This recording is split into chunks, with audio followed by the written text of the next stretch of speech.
জার্মানির কোলন শহরে বসেছে অভিনব এক বাণিজ্য মেলা।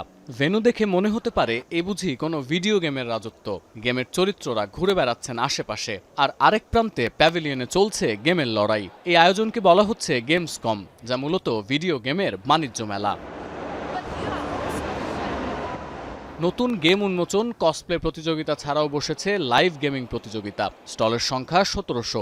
আগামী ৩০ আগস্ট পর্যন্ত চলবে এই আয়োজন।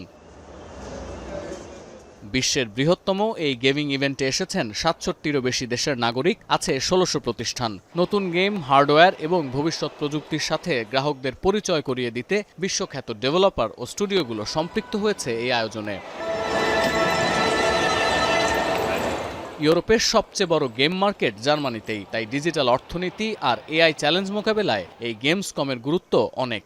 সাইবার নিরাপত্তা অনুসন্ধানী কাজের জন্য দক্ষ গেমার প্রয়োজন জার্মান গোয়েন্দা সংস্থাগুলোর। এই আয়োজনে অংশ নিয়ে এমনই কিছু সিক্রেট গেমারকেও নিয়োগ দিতে চান তারা। উৎসবে আসা যেসব গেমারদের প্রোফাইল চাহিদার সাথে মিলবে, তাদের ৫ ধাপের একটি চ্যালেঞ্জে অংশ নিতে আমন্ত্রণ জানাবে জার্মান গোয়েন্দা সংস্থাগুলো। যাচাই করা হবে তাদের সাইবার নিরাপত্তা এবং হ্যাকিংয়ে পারদর্শিতাও। সতীর্থ কর্মকার, এখন বিশ্ব।